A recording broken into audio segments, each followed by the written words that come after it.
Здравствуйте! Сегодня мы говорим о прозрачности финансирования избирательных кампаний с нашей гостьей, с экспертом по политическому финансированию Джумаевой Наргиз Садыровной. Наргиз Садыровна, здравствуйте! Здравствуйте! Давайте сегодня уже в частности поговорим об информационных ресурсах, которыми обладает Центральная избирательная комиссия. И наверняка всем зрителям интересно, существует ли где-то в открытом доступе информация о кандидатах в политических партиях, об их избирательных фондах, об их расходах. То есть вот где-то это можно найти, почитать, ознакомиться с такого рода информацией? Да, спасибо, Айгуль, за вопрос. Центральная избирательная комиссия, следуя принципам открытости, гласности и прозрачности, в обязательном порядке размещает информацию на своем официальном сайте. Сайт Shilo.gov.kg.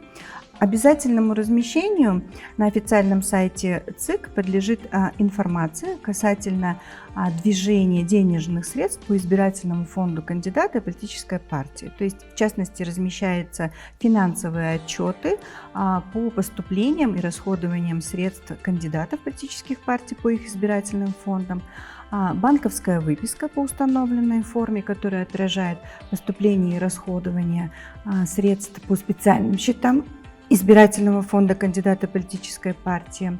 Обязательно размещается информация по внесенным залогам со стороны кандидатов и политических партий на депозитный счет Центральной избирательной комиссии. А также размещается информация по возвращенным залогам кандидатам, политическим партиям, либо та сумма, которая подлежит перечислению в бюджет Кыргызской республики. Ну и обязательно размещается смета расходов на подготовку и организацию проведения выборов и референдумов. То есть любой житель нашей страны, любой гражданин нашей страны, заглянув на официальный сайт, может получить ответы на все возникшие, может быть, вопросы, связанные с избирательной кампанией. Да, конечно, абсолютно верно. То есть есть страничка Талапкер, и сайт очень удобен в использовании, он очень информативен.